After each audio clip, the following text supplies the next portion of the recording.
Oi, gente, bem-vindos aqui a mais uma aula da comunidade do investidor. Hoje nós vamos falar sobre indexadores. Você já abriu o relatório gerencial de um investimento teu, seja um fundo, ações, fundos imobiliários, não importa, e se deparou com os indexadores que são citados ali no detalhamento desse relatório? Alguns exemplos, lá no detalhamento tem X% do IPCA, X% do IGPM. Vocês já observaram isso? Eu sei que esse é um assunto que parece batido, muito básico, mas hoje nós vamos conversar um pouquinho sobre indexadores, porque existem algumas pegadinhas aí e é muito importante que vocês tenham consciência de cada uma delas. Para a gente entender a economia sem ficar utilizando aqueles vocabulários tão difíceis que parece que tornam tudo mais complexo, eu vou explicar de uma maneira muito simplificada. Um indexador, ele nada mais é do que um fator de reajuste. É um índice que é utilizado como uma forma de reajustar um determinado contrato ou até mesmo um ativo, quando a gente fala, por exemplo, aí do mundo dos investimentos. Então, basicamente, né, se a gente puder resumir de uma maneira bem simplificada, um indexador é um fator de reajuste. Bem, e a gente conhecer um pouco sobre os indexadores, entender o que eles são e como é que eles funcionam, é uma maneira bastante interessante da gente acompanhar toda a atividade econômica de um país. E principalmente de toda a política, de todas as formas de se fazerem correções em contratos. Um exemplo. Um indexador, quando utilizado num contrato assinado por ambas as partes, ele traz seguranças, garantias para ambos os lados que fazem parte ali daquela relação comercial, né? Daquele contrato que foi firmado. Por isso a importância de você ter o entendimento dos indexadores, de qual está sendo utilizado naquela proposta comercial que você está assumindo, para que você não seja enganado, ou melhor dizendo, uma palavra bastante forte, mas para que você tome uma decisão consciente dos riscos e dos benefícios que aquele contrato vai trazer para você. Porque todo contrato ou todo investimento, quando nós fazemos a análise para decidir se nós vamos ou não colocá-lo no nosso portfólio, ele sempre vai estar atrelado a um indexador. Então, se eu não entendo disso, não sei exatamente como funciona, é muito mais fácil, né? Muito mais propenso de acontecer, de eu talvez não ter uma escolha tão acertada, tão sábia, tão embasada em fatos e em conhecimento. Vamos dar um exemplo aqui pra gente, muito do nosso cotidiano, falando de aluguéis. Né? O aluguel, vamos supor que nós tenhamos aí um aluguel de R$1.000. E aí, esse contrato de aluguel, ele está atrelado a um indexador. Geralmente, nos aluguéis, é o IGPM. E aí, num determinado ano, o IGPM foi aí de 5%. Estou dando um exemplo aleatório, combinado? Só para que a gente entenda bem esse conceito. Ou seja, de R$1.000, no ano seguinte, após incidir esse reajuste, ele vai passar a ser de 1.050. Os R$1.000 do aluguel, que é o valor original, mais os R$50, que são 5% desse total, que era o indexador que estava atrelado a esse contrato de aluguel que eu celebrei lá com o meu locatário, né? Locatário e o proprietário do imóvel. Então, simples assim. Bom, eu anotei aqui pra gente os mais utilizados, os mais conhecidos aqui no nosso país. Então, para eu não me esquecer, olha, no Brasil, nós temos o CDI, que é o Certificado de Depósito Bancário, nós temos o IGPM, que é o Índice Geral de Preços ao Mercado, que eu comentei com vocês que é muito utilizado principalmente para contratos de aluguel. Nós temos o IPCA, que é o Índice de Preços ao Consumidor Amplo, de maneira popular, é o que mede a nossa inflação. Então, isso é muito importante que a gente sempre esteja acompanhando e sempre saiba calcular. E a Selic, né? Selic significa Sistema Especial de Liquidação e Custódia, que é a nossa taxa básica de juros aqui no país. a gente falou um pouquinho numa aula extremamente recente aí sobre ela e passamos atualizados os novos números de acordo com a última reunião do Copom. E aí vem um ponto muito importante, gente.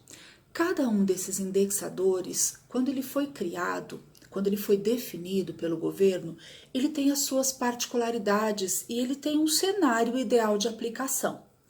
Então, ele vai ser mais adequado ou menos adequado dependendo da situação onde ele é aplicado. Por isso a importância de nós entendermos, toda vez que nós vamos em alguma relação comercial, celebrar um contrato, contratar um investimento, falando de contratos de maneira geral, né? Seja contratar um aluguel, contratar uma compra parcelada, contratar um investimento, na verdade são formas diferentes de contrato. Todos eles vão estar atrelados a indexadores. Por isso a importância de a gente ter isso muito clarificado na nossa mente. Porque se ele não for aplicado da maneira mais adequada, eu posso ser prejudicada nessa relação comercial que eu celebrei. E uma vez um contrato assinado, a não ser que seja uma cláusula leonina, que você possa acionar o Código de Defesa do Consumidor, e mesmo assim, sem garantias, né, de ter um ganho de causa, uma vez o contrato celebrado e assinado por ambas as partes, fica bastante complicado você reaver alguma coisa. Então é importante que você saiba fazer a análise antes de assinar, antes de aceitar esse contrato, combinado? E para a gente fechar um ponto muito importante, quando a gente fala de investimentos, quando você vai montar a sua carteira de investimentos, nós também chamamos aqui de portfólio, é muito importante que você se atente à diversificação ou à diversidade desses indexadores, tá? Principalmente quando vocês forem analisar a performance daquele ativo para decidir se é uma boa opção de contratação para vocês ou não.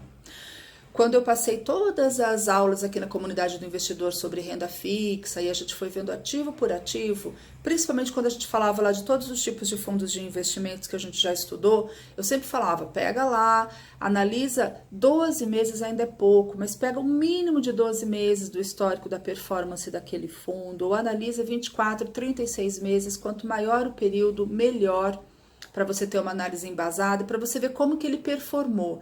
E aí é o ponto que a gente tem que tomar bastante cuidado. Porque muitas instituições financeiras, na hora de vender a proposta, de nos ofertar a proposta de determinados investimentos, eles fazem comparações de performance, nem sempre atreladas ao índice ou ao indexador, como nós estamos aprendendo hoje, mas adequado para aquela situação. Vamos entender aqui alguns exemplos para a gente finalizar a aula de hoje. Renda fixa. Se você está contratando um ativo, né, um investimento de renda fixa, o indexador ao qual ele deve ser comparado, que é mais adequado, que é mais recomendado, é o CDI.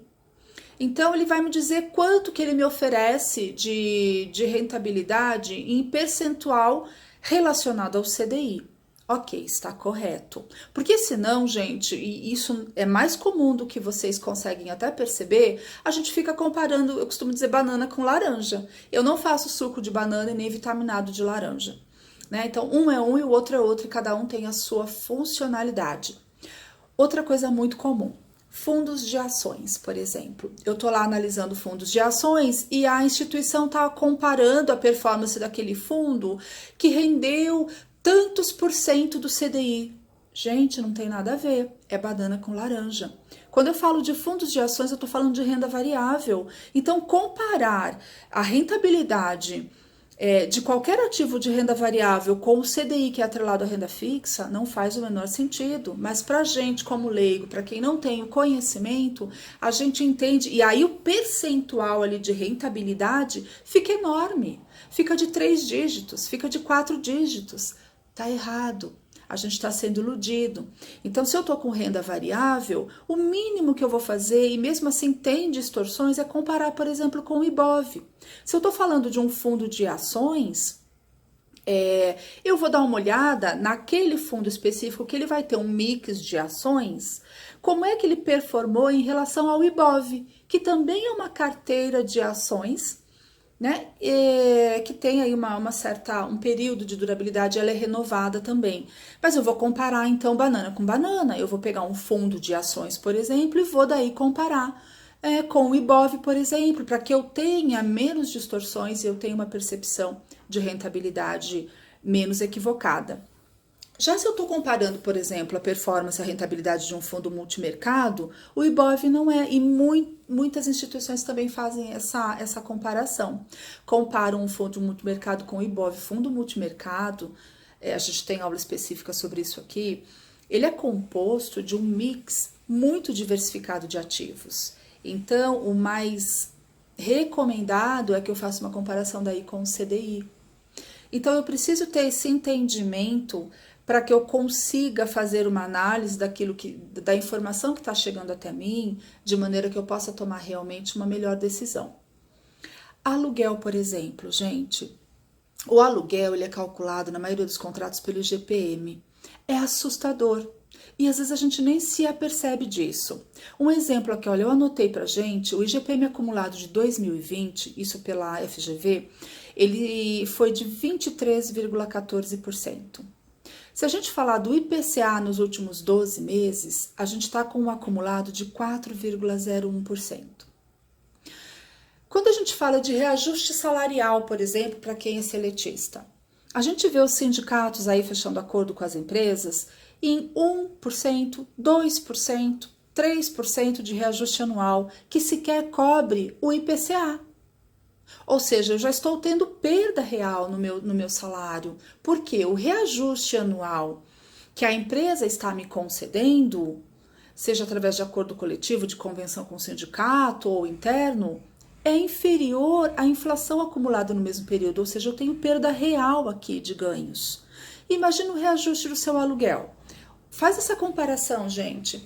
Eu tive esse ano, por exemplo, um reajuste salarial da ordem de 2%, numa inflação de 4% acumulada, e eu vou ter um reajuste no meu aluguel de mais de 23%.